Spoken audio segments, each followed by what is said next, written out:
कोटि कैवल्य तीर्थ कोटि ओडियार मौड़मणि कालिया सामंत जगतर नाथ जगन्नाथ महाप्रभु पूर्ण ब्रह्म सदगुरुंकर भयपद कंजर अनंत कोटि दंडवत प्रणाम। प्रात स्मरणिया उत्कल भारती भाषा सिंहासन राजराणी कविकंठ विनोदिनी जगज्जननी पूर्णमासी अभया पीढ़ेश्वरी माँ जगत जननी परमा वैष्णवी सत्य सनातनी कृपामयी माँ कंकालिंगर चरण कमल तले अनंत कोटि दंडवत मुंडिया। प्रात स्मरणीय गुरुकल्प भगवान अवतार स्वरूप गुरुदेव एवं पितामाता भयपद कंजर अनंत कोटि प्रणाम ढाली सारा पवित्र दरबार रे अधीन दंडाय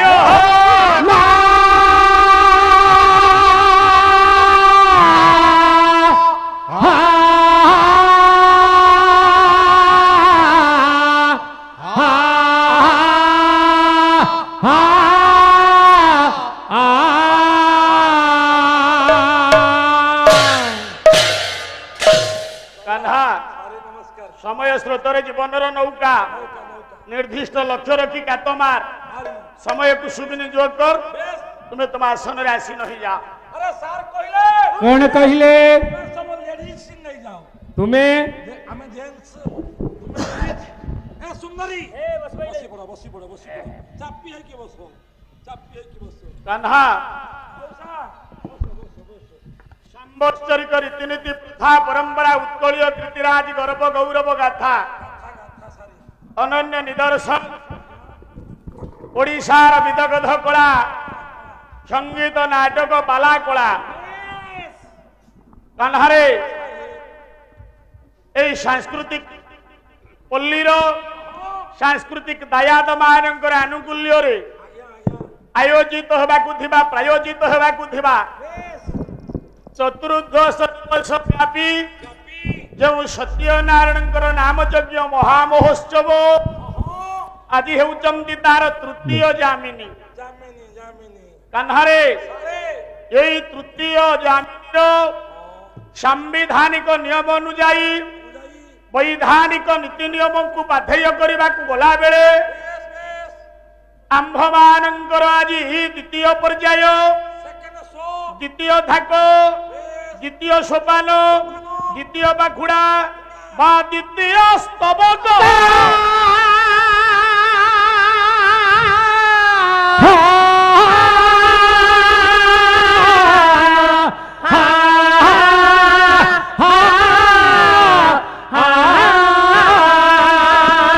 द्वितीय स्तबक उपनीत है बेले पूर्व भागरे मंच मंडन करिथिबा समस्त धनी मानी ज्ञानी विज्ञानी मान आर्यावर्तर समस्त धनी मानी ज्ञानी विज्ञानी तथा शिक्षक अध्यापक अध्यापिका ब्राह्मण वैष्णव सिद्ध साधक मान आर्यावर्तर कुलबधु तथा डाकबाजी यंत्र हरिकथा को श्रवण करुथिबा समस्त भक्त पिपासु मानक निकटरे अंतरतम प्रदेश कीटपतंग तरुतृण सकल घटे नारायण समस्त नर रूपी नारायण मन करी समस्त चरण तले कोड़ी कोड़ी प्रणाम ढालुछि।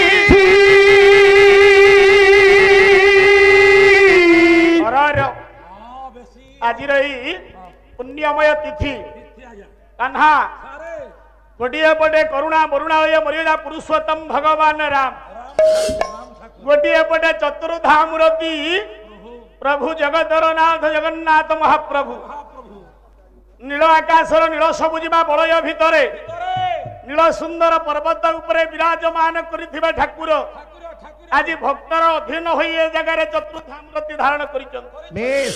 गोटे पटे मां शक्तिमयी आह्लादिनी देवी आउ गोटे पटे आपण मानकर यज्ञ नारायण जहांकर उद्देश्य भली एक कर्म से होचंती अकर्म कर्मदायक देव देव भोलेश्वर महादेव कान्हा समस्त निकट आज आत्म निवेदन पूर्वक दुई पद भक्ति अर्घ्य को ढाला बेले गोटे पद चतुष्पादिया मंगलाचरण पाठ करिछि जार रचयिता होचंती आपण मानकर चक्रपाणी पट्टनायक କାହ୍ନା ଆରେ ବହି ବହି ହେଲେ ଗୁଣ୍ଡିଚା ଚମ୍ପୁ ଚମ୍ପୁ ଆର ଗୁଣ୍ଡିଚା ଚମ୍ପୁରେ ହଁ ଏଭଳି ଗୋଟିଏ ଶ୍ଲୋକ ପାଠ କଲେ ଚାରୋଟି ଧାଡି ଅର୍ଥ କଲେ ଆମେ ଜଣେ ବିଚିତ୍ର ଦେବତାଙ୍କୁ ପାଇବା। ଆଜ୍ଞା ଇଏ ଦେବତା କିଏ ହେବେ? କିଏ କାହ୍ନା ଶୁଣ ଟିକେ ଏ ବିଚିତ୍ର ସଦନ୍ଧନ ଲୀଳା।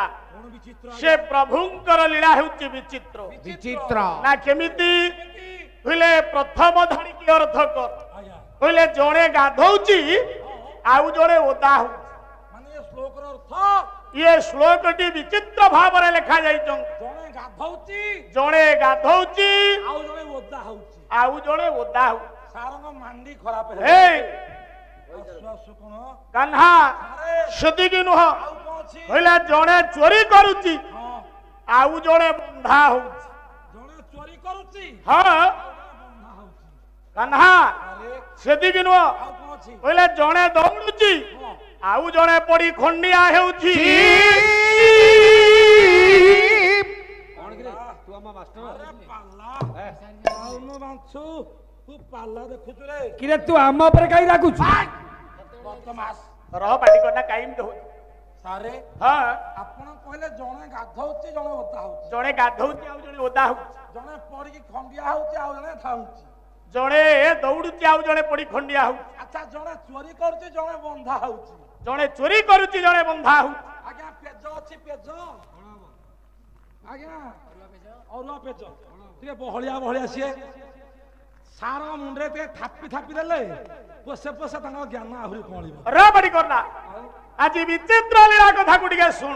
ସାର ମୋ ମୁଣ୍ଡ କାମ କରୁଛି ଇଏ ସଦନ୍ଧନ ଲୀଳାକୁ ଆପଣ ମାନେ ଶ୍ରବଣ କରିବା ପୂର୍ବରୁ ଆଜ୍ଞା ମୁଁ ଆପଣ ମାନଙ୍କ ପାଇଁ ଆଜ୍ଞା ସଂସାରରେ ଅଦ୍ୱିତୀୟ ପ୍ରତିଭା ଅର୍ଜନ କରିଥିବା ଜଣେ ସିଦ୍ଧ ସାଧକ ଆପଣ ମାନଙ୍କର କରମଳା ମଠର ମହନ୍ତ ବାହ ବାହ ଅଭିରାମ ପରମହଂସଙ୍କର ଲେଖନୀ ମୁନକୁ ଯେତେବେଳେ ନିଃସୃତ କଲା ବେଳେ ଗୋଟିଏ ଭକ୍ତି ଅର୍ଘ୍ୟ ଆପଣଙ୍କ ନିକଟରେ ସମର୍ପଣ କରିଛି। ଆଜ୍ଞା ଆଜ୍ଞା ଭକ୍ତି ଅର୍ଘ୍ୟ ସମର୍ପଣ କରିଛି। ପଦୁଟି କାହ୍ନା ଅଭିରାମ ପରମହଂସ କହିଲେ କହିଲେ ସବୁ ପଦକୁ ଅର୍ଥ କରିବା ନାଇଁ ଗୋଟିଏ ପଦ କଜଳ କାଳିଆ କାଇଁଚ ମାଳିଆ ଚରଣକୁ ମନ ଯାରେ ଯାରେ ପଦ୍ମାଳୟା ପତି ପଦ ପଙ୍କଜରୁ ସୁଧାମ ଧାମ କରନ୍ଦ କରନ୍ଦ ପାରେ। ପାରେ କହିଲେ ରେ ମନ ତୁ ଟିକେ ପ୍ରଭୁ ପଦାରବିନ୍ଦକୁ ଲକ୍ଷ୍ୟ ରଖି ସେ ପଦାରବିନ୍ଦରେ ଧ୍ୟାନ ରଖ। କଣ ହବ କାହିଁକି କାହିଁକି କହିଲେ ସମୟ ସରି ଯାଉଛି ତାର ସମୟ ସରି ଯାଉଛି। ହଁ ଶେଷରେ କହିଲେ ଭାଷେ ଅଭିରାମ ସତ୍ୟ ନାରାୟଣ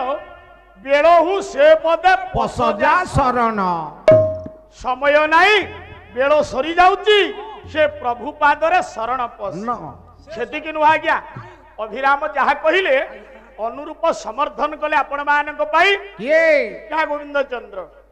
ହଁ ପୁଅ ଆଉ ଗୋଟାଏ ପଦ ଶୁଣ କଣ କହିଲେ ଇଏ କହିଲେ ଇଏ ସଂସାରରେ ଏଭଳି ଏକ କର୍ମ କରିବାର ଆବଶ୍ୟକତା ଅଛି ହଁ। ସମୟ ଯେତେବେଳେ ସରି ଯାଉଛି ଆଜ୍ଞା କାହିଁକି ଏ କଥା କହିଲି କାହିଁକି? ମନେ ରଖ ହେଲା ୟା ବେଳ ଧାଉ ବନ୍ଧ ବାନ୍ଧରେ କୋମରା ବେଳ ଥାଉ ବନ୍ଧ ବାନ୍ଧରେ କୋମରା ରେ ପୁରିର ଭୋସରା ଧାରା ଆରେ ପୁରିର ଭୋସରା ଆରି ସୁଖୀ ଗଲେ ତୋହତା ଉଡ଼ିବ ପାଣି ଶୋକେ ଗଲେ ତୋହତା ଉଡ଼ିବ ପିଣ୍ଡ ହେବ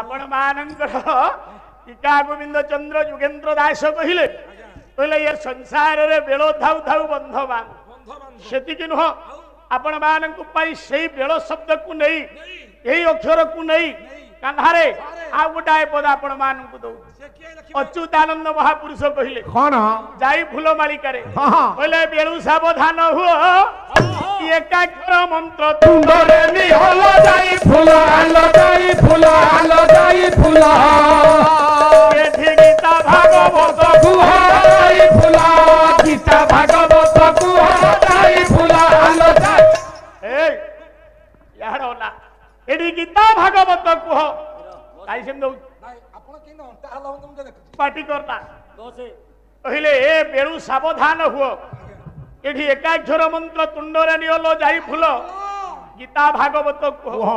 ଏଇଥିପାଇଁ ଅଚ୍ୟୁତ କହିଲେ ବେଳ ଥାଉ ଥାଉ ଆମକୁ ସାବଧାନ ହବାକୁ ପଡିବ। ସେତିକି ନୁହଁ ଆଜ୍ଞା, ପୁରା ନବାକ୍ଷରୀ ଛନ୍ଦ ଆପଣ ମାନଙ୍କର ମଧୁସୂଦନ କହିଛନ୍ତି।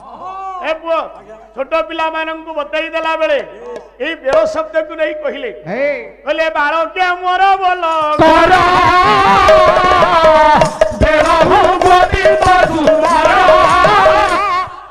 ବାଳକେ ମୋର ବୋଲ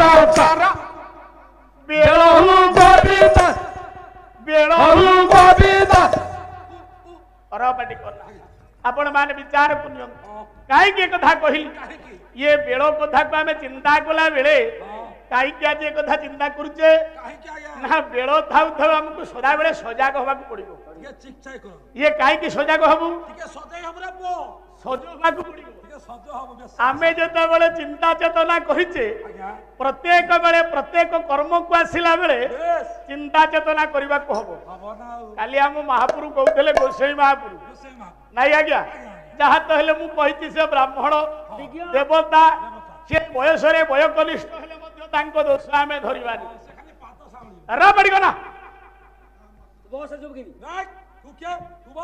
पाटिकना पाटिकना सान बाबू आमर काली कहते कहले बड़ भाई ना आसुचंदी पाला गाइबा मंगलाचरण ठीक रे अर्थ करूना पाटिकना तोर कम भक्ति अच्छी मंगलाचरण अर्थ करने समय ना समय को सदा बेले चिंता चेतना करने को पड़े बाबूरे सब मंगलाचरण को जब आम प्रत्येक दिन अर्थ करवा पाला के हम रबाड़ी करना दर्शक माने आसुचंदी विज्ञ प्राज्ञ दर्शक आमे जहाँ पाला वाला घोषी रे बेपार करने आम वृत्ति अर्जन करने बाला बाला जहाँ घोषी ना अनेक दर्शक लक्ष लक्ष टंकार बही किणिक पढ़ुं आमे मंगलाचरण अर्थ करी श्लोकटी अर्थ करी समय अतिबाहित करने अपेक्षा दुई पद पांच पद कथा कौन कहवा रह आज आपण माने शुणुथिले भारबी किरात अर्जुनियम नाटक संस्कृत नाटक भारबी आपण माने शुणुथिले रचयिता होचंती भारबी तांको नाम भारबी रे संसार जानिला ये काव्य है भारबी। अच्छा आपण माने जानिचंती किरात अर्जुनियम नाटक आज भाईना कहिचंती गोटाए पद ना नहीं चंती बारंबार कहिचंती भारबी करूची नहीं आज्ञा ये भारबी कहीं तांको ना हेला सान बाबू जानिच आज आपण माने शुणुथिले भारबी काव्य नहीं आज्ञा आज्ञा हौ हौ किछि नाई जगत्कर्ता नारायण आगंत गृहे बहुराज लक्ष्मी शिवे प्रसाद सकलार्थ सिद्धि प्राचारूढ़ शत्रु विनाश जानतु ददौ कुंदाय पदार बिंदे आज्ञा पशु मंत्र दिया सरला खाली खंडिया कटुरी जानि के आसंतु रे कटुरी कोन हबो ए कान्हा पुरा सुंदर कथा सु मु काई के कथा कहिली किरात अर्जुनियम नाटक ये भारबी काव्य हेला बेले पुरा कथा जी आपण मानकर भाईना आपण मानु कहिले से आपणकर गाँव गेला पुओ गले गाँव में पंडित बोली आपण मुंडिया मारुचन सान बाबू समालोचना करूनी खाली सुधारी दौ कहीं जहाँ टे कहती गुरु आसचंदी आज तेणु गुरुंकर तमे जति मुझे तापर गुरुंकर अधिका गेला पुओ तमे टिके सान पुओ हिसाब से अधिका गेला हो पार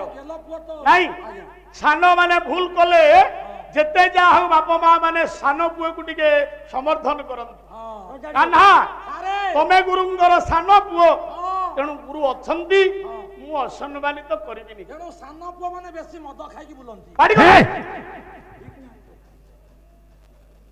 सान पुओ हिसाब रे मोर सान भाई हिसाब रे मु खाली एतिके टिके कहि गुरु तुमको लिखि दैचंती मते लिखि दैचंती गुरु लिखिबे କିନ୍ତୁ ଆମେ ପରିବେଷଣ କରିବା ତାକୁ ଟିକେ ତର୍ଜମା କରିବାର ଆବଶ୍ୟକତା ଅଛି। ଦେଖିବା କେମିତି ଶୁଙ୍କ ନାଇଁ ଆଜ୍ଞା, ମୁଁ ଗୋଟାଏ ପଦ ଛାନ୍ଦ ଗାଉଛି, ଆପଣ ମାନେ ଟିକେ ବିଚାରକୁ ନିଅନ୍ତୁ। ଛାନ୍ଦ ଭାରତୀ କାବ୍ୟ ଯୋଉଠୁ ଅଛି ସେଇଠୁ ଆରମ୍ଭ ହବ, ହଁ କିନ୍ତୁ ଟିକେ ଖାଲି ସମାଲୋଚନା ଟିକେ ଖାଲି ଭାଇନାଙ୍କ ପାଇଁ ଇଏ ବିଷୟ ଭିତରେ ଟିକେ ସୁଧୁରି ଯିବେ ବୋଲି। ହେ ନାଇଁ ଆଜ୍ଞା, ଗୋଟାଏ ପଦ ଛାନ୍ଦ ଗାଉଛି। ହଁ ହଁ ଛାନ୍ଦ ଗାଇବେ ହଁ ହଁ ଏଇନେ ଗାଇବେ ନା ଆଜି ଗାଇବେ କାଲି ନା କାଲି ଗାଇବେ ହା! କେତେବେଳେ ଗାଇବେ ଆପଣ ମାନଙ୍କର ଗାୟକ ଶିରୋମଣି ନିରଞ୍ଜନ କର କର ହେ ପୁଅ, ଆଉ ତ ପୂର୍ବସୂରୀ ଗାୟକ ମାନଙ୍କର ଆମେ ତାଙ୍କର ପଦକୁ ଅନୁସରଣ କରି ଚାଲିବା କଥା। ଗୁଡାଏ ପଦ ଛାନ୍ଦ ରାଗ ହେଲା ଚୋଖି। ଆଉ ଭାଇନା ତ ଆଜି ଭଲ ନାଚିଲ।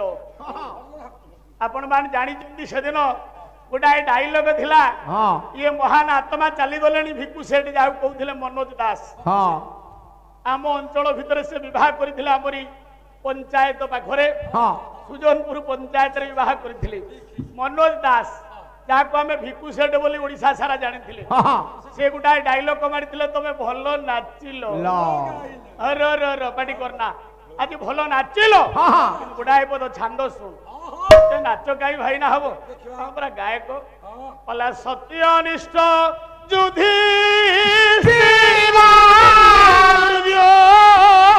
ଭଲ ସଂଗାତ ପୂଜା ଭଲ ସଂଗାତ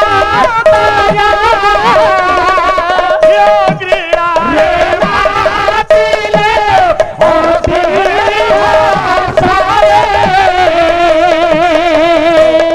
ଅଚକିଳାରେ ମାତିଲେ ଅତି ହସରେ ରାଜ୍ୟ ଧନ ହରେ মেরা হাতু জায়া দিয়া বরা হাতু জায়া দিয়া বরা সোনা নদী হে হে আয়ে কবর অজ্ঞান হবাছ হে কবর অজ্ঞান হবাছ ଏହି ଜ୍ଞାନ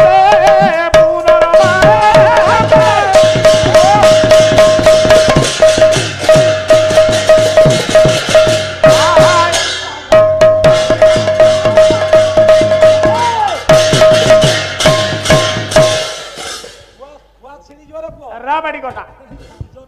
ମୁଁ ଗୋଟାଏ ପଦ ଛାନ୍ଦ କାହିଁକି ଆପଣ ମାନଙ୍କୁ ଦେଲି, କାହିଁକି ଶାସ୍ତ୍ରକାର ଏଠି ଆପଣ ମାନଙ୍କୁ ନିରଞ୍ଜନ କର ବୁଝେଇଲେ, କହିଲେ କଥା ଥିଲା ସତ୍ୟ ନିଷ୍ଠ ଯୁଧିଷ୍ଠିର ଦୁର୍ଯ୍ୟୋଧନ ସଙ୍ଗତର ଅକ୍ଷୟ କ୍ରୀଡ଼ାରେ ମାତିଲେ ଅତି ହର୍ଷ। ଯୋଉଦିନ ପୋଷା ଖେଳ ହେଲା, ନାଇଁ ଆଜ୍ଞା, ପୋଷା ଖେଳ ହେଲା, ଇଏ ପୋଷା ଖେଳରେ ପଣ ରହିଲା 6 ଦିନ। ନାଇଁ ଆଜ୍ଞା, ଯିଏ କଞ୍ଚନ ବାର ପକେଇ ଦବ ସିଏ ହବ ବିଜେତା, ଆଉ ଯିଏ ପୋଷା ଖେଳରେ ହାରିବ ସେ ତ ହେଲା ପରାସ୍ତ। ଏପଟେ ରହିଲେ ଆପଣ ମାନଙ୍କର ଶକୁନି ଦୁର୍ଯ୍ୟୋଧନ, ସେପଟେ ରହିଲେ ଆପଣ ମାନଙ୍କର ଯୁଧିଷ୍ଠିରଙ୍କ ସହ ସହଦେବ। ସହଦେବ ହେ ପୁଅ, ପୋଷା ଖେଳ ହେଲା, ଇଏ ପୋଷା ଖେଳରେ ଚୁକ୍ତି ରହିଲା, ଯିଏ ହାରିବ ସିଏ 12 ବର୍ଷ ବନବାସ, 1 ବର୍ଷ ଅଜ୍ଞାତ বনবাস ନାଇଁ ଆଜ୍ଞା, 1 ବର୍ଷ ଅଜ୍ଞାତ ବନବାସ ଭିତରେ ଯଦି ପାଣ୍ଡବ ମାନଙ୍କୁ କେହି ଦେଖିଦିଏ ତାହେଲେ ଆଉ 12 ବର୍ଷ ବନବାସ ଯିବ,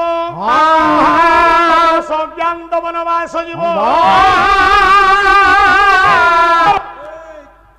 ଆଜି ଭାଇନା ଭାରବୀ କାବ୍ୟରେ ଦୁର୍ଯ୍ୟୋଧନକୁ ଚିତ୍ରସେନ ନେଇକିରି ଯାଉଛି, ଯାଉଛି ନାଇଁ ଆଜ୍ଞା, ଅନେଶ୍ୱତ ଭାଇ ସହ ଦୁର୍ଯ୍ୟୋଧନକୁ ନେଇକିରି ଯାଉଛି ବାନ୍ଧିକିରି। ଆଜ୍ଞା ତଳୁ ଦ୍ରୌପଦୀ ଦେଖିଦେଲା। ଦେଖିଦେଲେ ହେ ପୁଅ, ପାଖରେ ଯୁଧିଷ୍ଠିର ଅଛନ୍ତି, ଅର୍ଜୁନକୁ କହିଲେ ତମେ ରକ୍ଷା କର, ଭାଇଟା ଆମର ମରିଯିବ, ନହେଲେ କୁରୁବଂଶ ଧ୍ୱଂସ ହେଇଯିବ।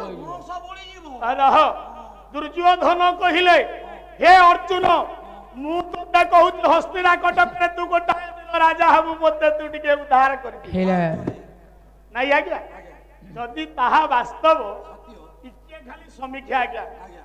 ହେ ପୁଅ, ଟିକିଏ ସମୀକ୍ଷା ଏବେ ଅର୍ଜୁନ ଉଦ୍ଧାର କଲା ନାଇଁ ଆଜ୍ଞା ଉଦ୍ଧାର କଲା ପରେ ଅର୍ଜୁନ ଦୁର୍ଯ୍ୟୋଧନ ଆଶ୍ୱସ୍ତି ଦେଲା କହିଲା ଯେତେବେଳେ ଯାହା ମାଗିବୁ ମୁଁ ତତେ ଦେବି ଦେବି ଦେବି କଥା ତ ହେଇଥିଲା 1 ବର୍ଷ ଅଜ୍ଞାତ ବନବାସ ଭିତରେ ଯଦି କେହି ଦେଖିଦବ ପାଣ୍ଡବ ମାନେ ବନବାସ ଯିବେ ଠିକ ତ ଆଚ୍ଛା ଏଇଟା ସଂଗଠିତ ହେଲା କେମିତି କଥା ହେଲା ଇଏ କେମିତି ହେଲା ଏଇଟା ଠିକ ହେଲା ଆଜ୍ଞା କେମିତି କଥା ଆପଣ ମାନେ ବିଚାର କର ନା ଆଚ୍ଛା ଦୁର୍ଯ୍ୟୋଧନ ସହିତ ଦ୍ୱୈତ ବନରେ ଭେଟ ହେଲା ପାଣ୍ଡବ ମାନଙ୍କର ଧରା ପଡିଲା। ଆଚ୍ଛା ପାଣ୍ଡବ ମାନେ ଧରା ପଡିଲେ ଏବେ ବନବାସ ଗଲେ ନା ଆଜ୍ଞା ଦୁର୍ଯ୍ୟୋଧନକୁ ଉଦ୍ଧାର କରିଦେଲା ପରେ ସେ ତାର ବାଟରେ ଗଲା ଆରେ ବାହ ବାହାର ପଏଣ୍ଟ ଏବେ ଆମେ ଗୁରୁ ଲେଖିଥିଲେ ଭାରବୀ କାବ୍ୟ ଆମେ ସଭାରେ କହିଲେ ଠିକ ହେଲା ତ ମଉସା ଠିକ ହେଲା ଖାଲି ଛକ ପା ଖାଲି ଛକି रो ଖାଲି ଛକି ଖାଲି ଟିକେ ସୁଧାରି ଦଉ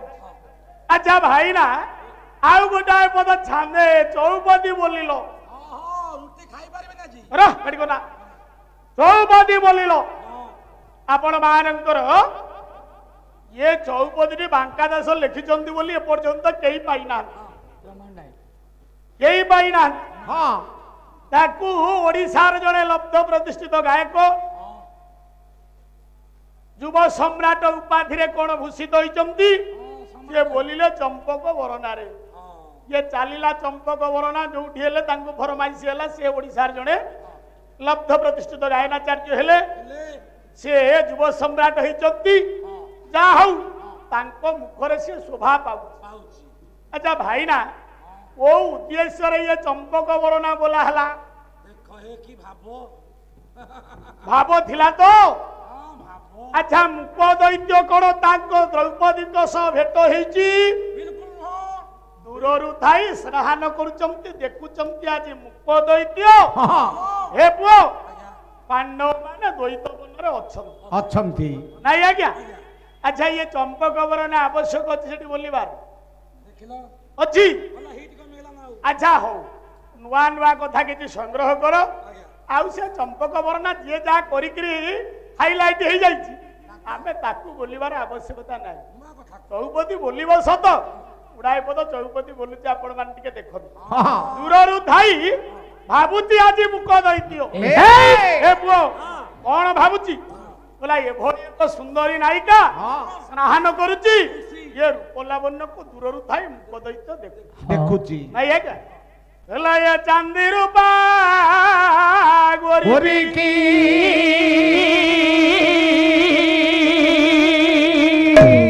ହେଲା ଏ ଚାନ୍ଦି ରୂପା ଚାନ୍ଦି ରୂପା ଗୋରିକି ये चांदी रूपा गोरी की ये है वो सारी की रे।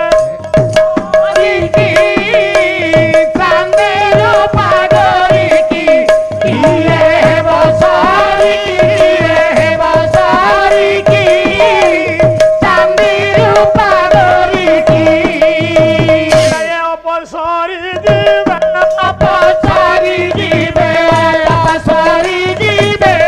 अपसारी तू काय छिड़ालू रे? ଭଲ ମୁଁ ସୁନ୍ଦରୀ ପରା ହଁ।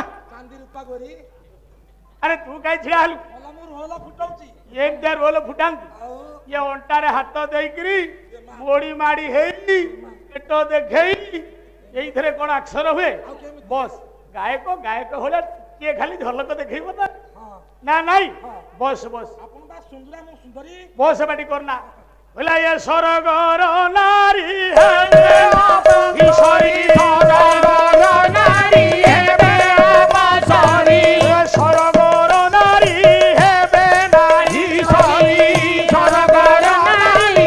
बेनाही ये अपसरी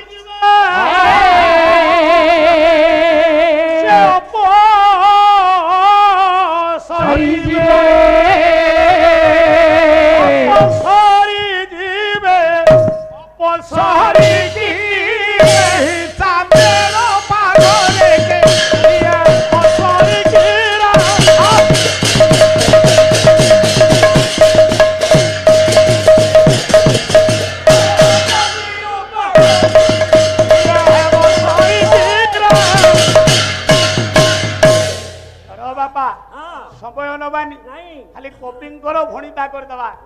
ଯିଏ କବିଙ୍କର ଭଣିତା ନ କରି କବିଙ୍କ ନାଁ ବଦଳାଇ ଦିଏ ହେଲେ ଇଏ ସଂସାର ଗୋଟେ ବଡ ପାପ କରେ ବୋଲି ଜାଣେ।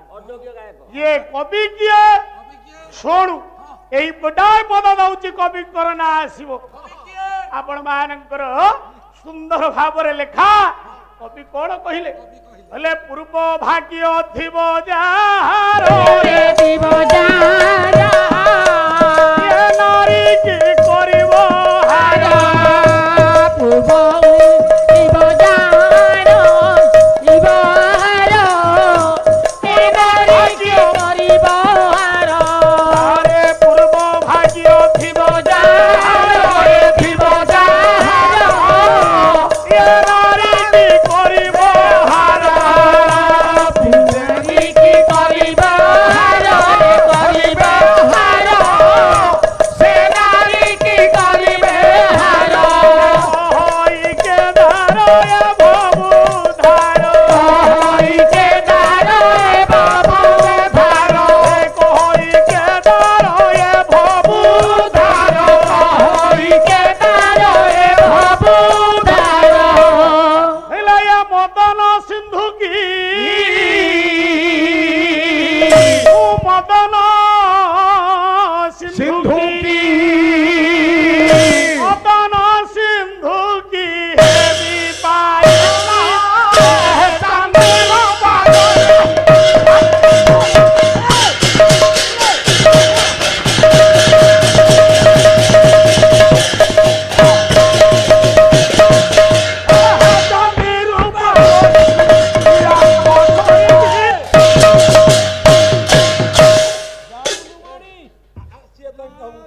ରାବାଡ଼ି କରନା ଆପଣ ମାନେ ବିଚାର କରିବେ କାହିଁକି ଏ କଥା କହିଲି ପାଲାରେ ବେଶୀ ସମାଲୋଚନା କରିବାଟା ଭଲ ନୁହଁ।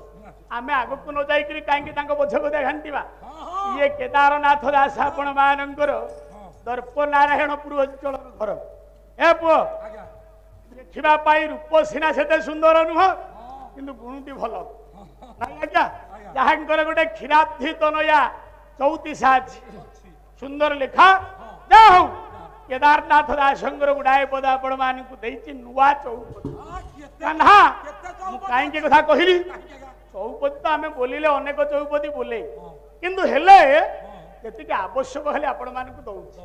ମୁଁ କାହିଁକି କଥା କହିଲି ସମୟ କାହିଁକି ନଷ୍ଟ କରୁଛି ଆପଣ ମାନେ ବିଚାର କରନ୍ତୁ। ଆଜି ପ୍ରଶ୍ନ ଅଛି ଏକ ବ୍ରହ୍ମା ଦ୍ୱୟର ବିଷ୍ଣୁ ତ୍ରୟ ଶିବ ଷଡ଼ା ନିଚ ବାବୁରେ সমাগত হবে যদি আসুগ যুগপতে হে পুଅ ଇଏ ଆପଣ ମାନଙ୍କର 12 ଶ୍ଲୋକ ନାଇଁ। ଇଏ ଗୋଟିଏ ବ୍ରହ୍ମା ଦ୍ୱୟର ବିଷ୍ଣୁ ଦି ଜଣ ବିଷ୍ଣୁ ତିନି ଜଣ ଶିବ ଗୋଟିଏ ହେଲେ ଷଢ଼ାନିଚ ଷଢ଼ାନନ ଯଦି ଏକାଠି ହେବେ ତାହେଲେ ଏ ମୁକ ଦୈତ୍ୟ ମରିବାର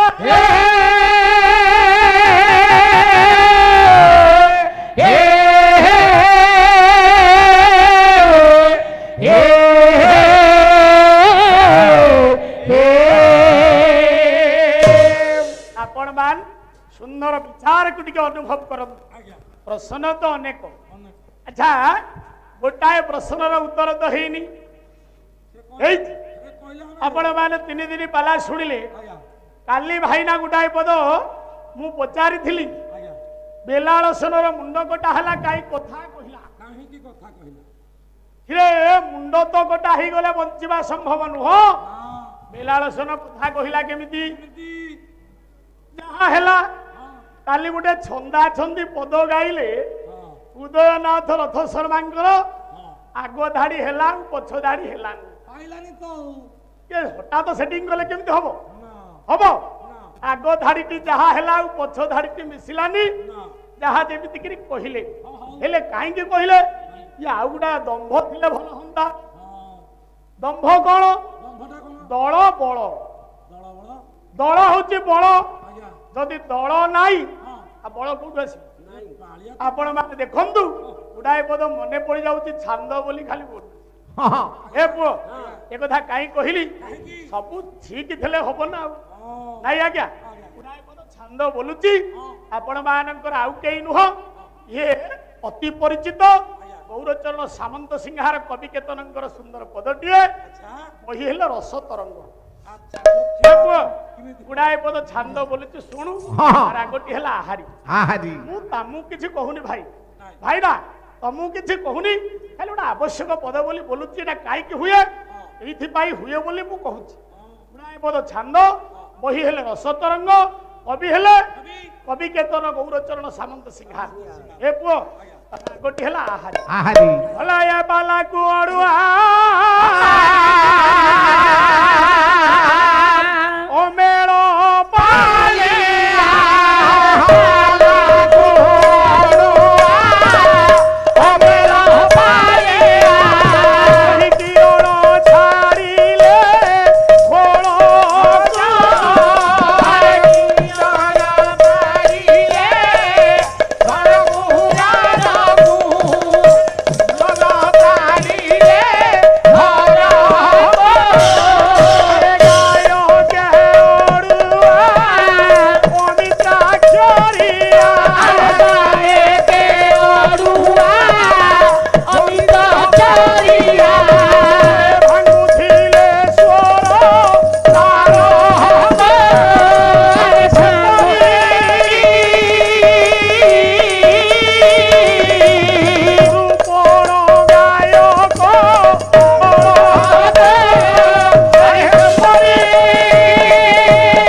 कविंकर लेखक जो चातुरी आ संयोजना केमी देख पाला को अड़ुआ अमेल पाड़िया जदि दलटी आनी जदि अमेल पाड़िया होइतबे कई कार न होइतबे सेथिरे जा हबो पाला को अड़ुआ अमेल पाड़िया बाबा रे किरण छाड़िले खोल जदि खोल रे किरण नथिबो बाय को केते बाड़े हाथ ठाऊ ठाऊ हबो की से परी ए पुओ गायक अड़ुआ अमित्राक्षरिया जदि ही अमित्राक्षरिया पड़ी गला गायक पाखरे ये तो स्वर ताल छिंडीबनी केमती बोलिबो सेपरी कृपण गायक दल जदि गायक कृपण होई गला दल मोटे बांधी पारिबो ना हबो हमें होड़ा बंधाई के अछु ना होड़ा बाड़ी करना आउती बोली बंधाई के अछु ना हां हां तमे कम बंधा ही ना मो मुंडो खाउचो कम बंधा ही न अरे अरे काली ड्रेस कथा हबो बाड़ी करना कृपण गायक दल नथिले दर्शक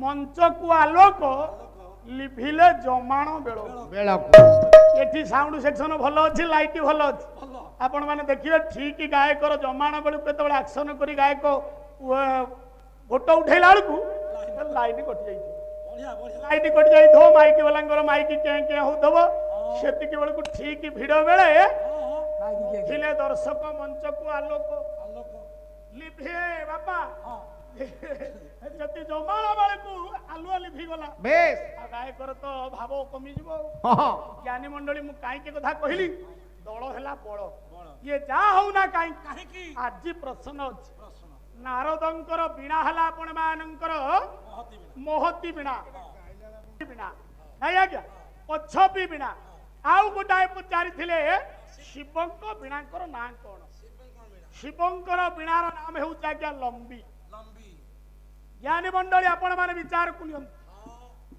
साउंड भाई सुभुनी आउ टिके पढौ न आउ रहिला गंधर्वंकर हे पो से गंधर्व ऋषि के तुम्बुरु कुंदुरु ऋषिंकर बीणार नाम हैला आपण मानंकर बेताली हे पो ये हैला चारोटी बीणार नाम कथा पचारि थिले भाईना बाबू ये आउ अछि ଅଛି ପ୍ରଶ୍ନ କଣ ଅଛି ଆଉ? ଆଜ୍ଞା ଶିବଙ୍କ ମନ୍ଦିରରେ ଶଙ୍ଖ ବାଜେ ହଁ, ନାରାୟଣଙ୍କ ମନ୍ଦିରରେ କାହିଁ ଶଙ୍ଖ ବାଜୁନି ବିଷ୍ଣୁ ମନ୍ଦିରରେ କାହିଁକି ଶିବ ହେ ଶଙ୍ଖ ବାଜେ ନା?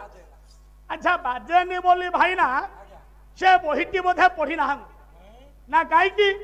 ଆପଣ ମାନଙ୍କର କବି ହେଲେ ଦୀନକୃଷ୍ଣ ଦାସ, ଦାସ ବହି ହେଲେ ରସକଲ୍ଲୋଳ, ଅନୁପ୍ରାସ ହେଲା କ। ଇଏ କହିଲେ ବିଷ୍ଣୁ ମନ୍ଦିରରେ ଶଙ୍ଖ ବାଜେ। ବାଜେ କେମିତି ବାଜେ? କେମିତି କହିଲେ ଏ କମ୍ଭୁ କଟକରେ ନୀଳାଦ୍ରି ନଗରେ